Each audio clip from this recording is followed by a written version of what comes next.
Olá, internautas! Estamos iniciando mais um programa Literatura e Prosa.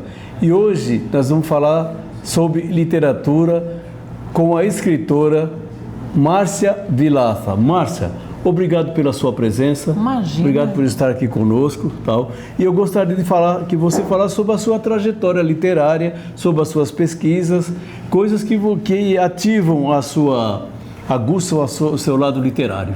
Então, eu na verdade tenho formação em letras, né, na USP, eu fiz letras na USP e fiz jornalismo na PUC.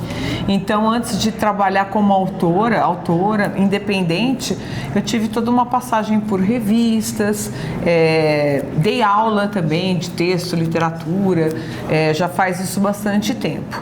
Hoje em dia é uma tendência minha de trabalhar de uma maneira autônoma. Então, desde 2015 eu venho numa trajetória literária solo.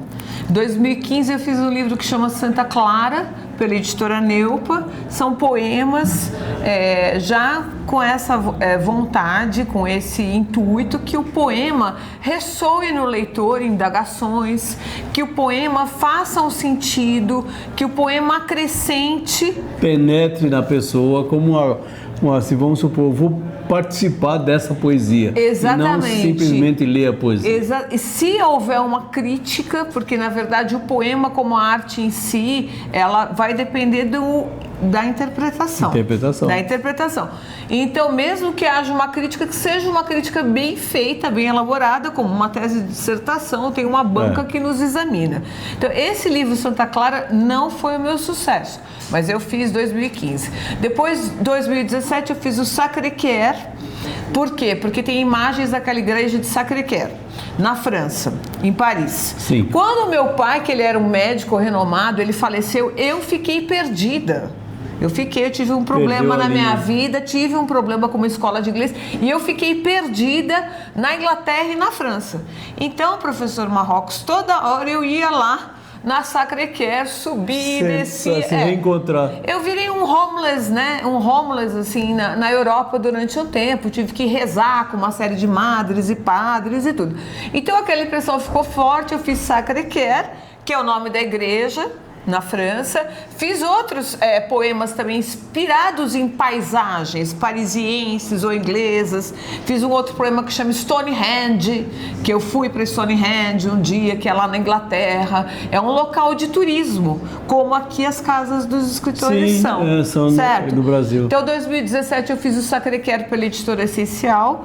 2019 eu fiz o Whitehaven, que também é de uma editora, infelizmente, a Thaís Matarazzo, era da editora Matarazzo, nossa colega de área, jornalista, e ela faleceu. Whitehaven também esse sentido da poesia ser um instrumento de busca, abordar temas como fé, resiliência, ironia, uma decepção amorosa, um contratempo na vida real, que nem o Chico Buarque faz. Então daí você vai para a música, você vai para a tela, você vai para a poesia e vai colocar aquilo, né? Às vezes, na verdade, uma situação que você passa na sua vida real, familiar, pode ser uma situação no trabalho, que você não consegue lidar com aquele sentimento. Então daí vem a poesia como um espelho da vida, não é? A poesia, ela faz com que você se transforme. Por quê? Porque a escrita, todas essas formas de manifestações artísticas contribuem para o nosso desenvolvimento. A música, inclusive, né, ela é um grande instrumento. Mas, assim, a leitura no Brasil, você sabe que ela não é muito difundida, porque o pessoal também não tem muito interesse, né? Como você aguça a vontade das pessoas de ler a poesia, interpretar uma poesia? Como você consegue isso? Porque consegue. Então, isso que eu falei, depois que eu tive esse problema de ter ficado um tempo perdida no exterior, até o nosso amigo Kendi, da TV Relacionamento, ele sabe, porque ele falou comigo uma vez, eu voltei e comecei a ter mais práticas ligadas a essa área. Não uma forma de sobrevivência, mas uma forma de você manter o contato com poetas e escritores, quer dizer, são os saraus. Sim. São os espaços, às vezes você vai, às vezes você gosta, não. E nesse livro, particularmente, O Insólito, que eu estou fazendo nesse ano, chamam Territórios da Literatura. Eu achei bom colocar Territórios da Literatura, porque é isso mesmo, a literatura salva. Sim. Então, há depoimentos no início do livro da importância da leitura. Ah, tá, eu vou até utilizar. Eu, como escritor, eu acabo de ganhar esse exemplar, gente, ó, vou aproveitar muito bem esse livro para me orientar, pegar um... Exatamente. Então, tem depoimentos de escritores renomados, tem o depoimento do Antônio Donato, que ele é um deputado, né, ali na Assembleia Legislativa, ele contribuiu para o meu trabalho, o deputado Antônio Donato também do PT, ele contribuiu, deu. Tem do Ângelo Asson, que é um escritor muito bom, renomado. Depois tem também um depoimento do Ricardo Belo de Moraes, que é um escritor que faz roteiros literários sobre Fernando Pessoa. Então, o começo do livro são só depoimentos da importância da leitura, principalmente para a nossa geração vindoura. Não é? E é uma geração Essa que está focada vindoura, no celular, que não liga para leitura. De forma de autoconhecimento, por exemplo, eu, Márcia, estou fazendo o seguinte, eu estou fazendo um trabalho que já faz algum tempo, eu faço doações de livros, professor Marrocos. Eu vou na Assembleia Legislativa e vou lá e coloco tantos livros, ou seja, estou também desafiando as pessoas a lerem, exatamente. Não é? Não tem problema, então vocês não têm condição de pagar gente que trabalha com música, trabalha com literatura, então vamos fazer um polo que as pessoas leiam mais, que elas não têm condição, a gente vai fazer uma palestra e tudo. Sim. Então, pelo menos fazer uma troca com as pessoas, no sentido delas aumentarem a visibilidade, não é? O conhecimento, porque o conhecimento tem que ser compartilhado. Não sei se você já chegou a pegar, mas tem uma época que nas estações tinha coisas de leitura, né?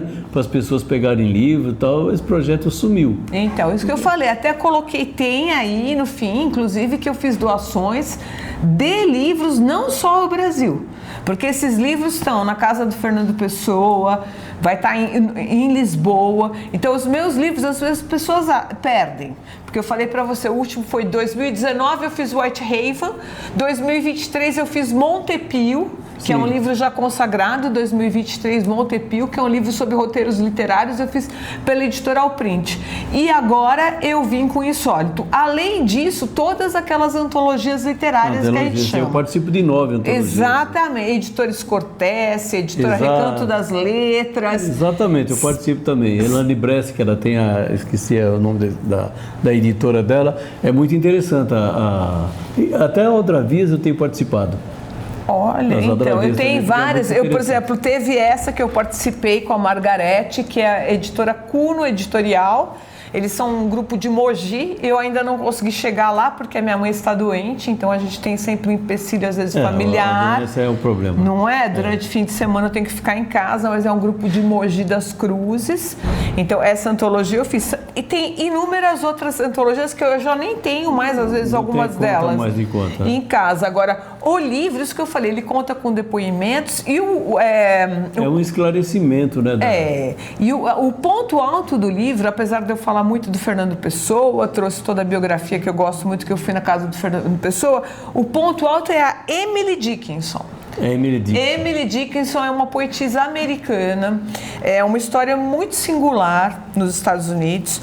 O museu dela fica em Amherst, Massachusetts, nos Estados Unidos, e o chefe cultural deixou eu usar as fotos. Então, ele é um convite, né? Um desafio para quem gosta de literatura, se puder, se tiver condição um dia de conhecer a Emily Dickinson, gente, é uma freira, professor Marrocos, é uma santa da literatura.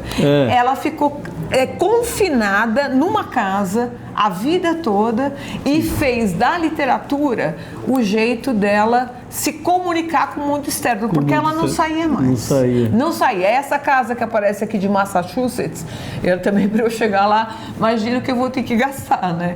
Então agora não tô... imagina o valor que é para você chegar na casa da Emily Dickinson. Ela foi reconhecida depois de 56, 57 anos, ela falece. Teve uma relação amorosa com a mulher do irmão dela. Então, ela é a Emily, o irmão é o Gilbert, E ela teve uma relação com a Susan, também amorosa. Entendi. Ficaram em 2 casas. Uma chama The Homestead e a outra The Evergreens. Tá no livro, você vai ver. The Homestead ficava a Emily e The Evergreens ficava o Gilbert com a mulher. Então a família era aristocrática. A Emily, não se sabe se ela era bipolar, alguns estudiosos falam. Com certeza sim. Outros dizem que ela tinha problema nos olhos. Bom, não se sabe. O que se sabe é que ela ficou confinada na casa, em Amherst, e todos ficaram ali vendo, depois que ela faleceu, aquilo que ela escreveu. Todos os problemas, os poemas delas foram publicados sem assinatura dela, ela ficou totalmente sem assinatura em vida. Depois da morte, ela vira um fenômeno da literatura, a Emily Dickinson. Não adianta mais. Entendeu? Eu fiz uma carta para ela na casa, dizendo que eu realmente me espanto com essa senhora de ela ter ficado tanto tempo confinada num lugar. Um incógnito, não é? É um incógnito. Eu até fiz uma carta para ela em inglês dizendo Dear Writer Emily Dickinson, porque eu acho que a contribuição dela é muito interessante, porém não é uma poesia fácil. Isso que eu falei para você. Não tem muitas pessoas que estudam a obra dela e tudo. E também tem eu que fiz. Interpretar, né?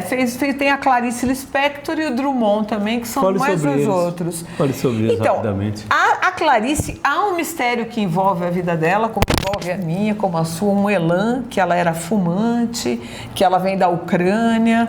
Ela teve, acho que, dificuldade aqui no Brasil.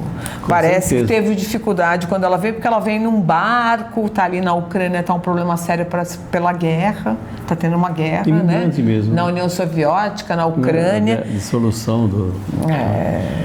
E Clarice? Ela é uma figura enigmática, por isso que o livro chama Insólito, porque o insólito é o quê, o professor? É o inefável. Você não consegue explicar exatamente o que é. O inefável, vamos dizer assim, né? São as negações. A gente vai se diferenciando na vida real pelas ausências, pelas negações. E depende também da interpretação das pessoas que estão fora, né? Por isso que a Emily Dickinson se impressiona, porque ela negou o mundo exterior e ficou só o interior dela. A Clarice também impressiona pelas frases, olha aqui.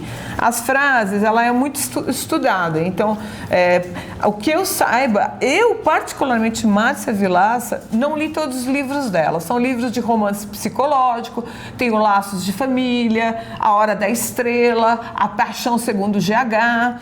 Então, são vários livros que ela aborda as relações entre as pessoas de uma forma muito profunda, difícil. Sim. E que a pessoa tem que ler várias vezes para fazer a interpretação. Mesmo, né? Então, ela coloca assim: sou uma pessoa que tem um coração que por vezes percebe, sou uma pessoa que pretendeu pôr em palavras um mundo ininteligível e um mundo impalpável.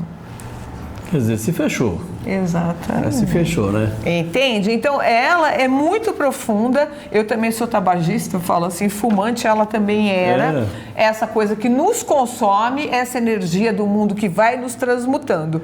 E que pelo que eu entendi, além de todo o trabalho dela com a literatura, porque ela foi para os Estados Unidos, ela morou em Berna, na Suíça, ela tem assim também outra frase: tenho várias caras. Uma é quase bonita, outra é quase feia. Essa metonímia de nós termos os dois lados. Exato. Não é? Sou o quê? Quase tudo. Então, ela mesmo faz frases que até hoje em dia, elas são muito interessantes. Eu acho que a Clarice, ela realmente é uma figura singular na literatura. Gente, eu conversei aqui com Márcia Vilaça, escritora, poetisa e profundamente pesquisadora da literatura, não só nacional como mundial. Márcia, para as pessoas se comunicarem com você, deixa suas redes sociais. Muita gente se interessa por esse tipo de leitura, né? Eu acho que é muito interessante gerar também algumas palestras, como se as pessoas discutem alguns outros temas, elas podem discutir esse jeito de ser literato, principalmente na parte de literatura, porque o Brasil, embora não seja muito adepto à leitura, existem muitas pessoas que gostam, né? Então, eu tenho o meu e-mail, eu tenho o meu WhatsApp, 93902-9551, 902-9551, Márcia Vilaça da Rosa. Normalmente também por e-mail, pode me mandar uma mensagem, rosamarcia435@gmail.com. Eu agradeço muito a presença aqui. Eu que agradeço você ter vindo. Obrigado pela sua presença aqui. Foi meio em cima da hora que eu fiquei sabendo que você veio. Não tive tempo de pesquisar, né? Mas mesmo assim foi um prazer e a conversa foi muito boa. Muito obrigado, Márcia, por você ter vindo. Imagina, que isso. E assim nós encerramos mais um programa Literatura e Prosa. Obrigado, um abraço e até a próxima.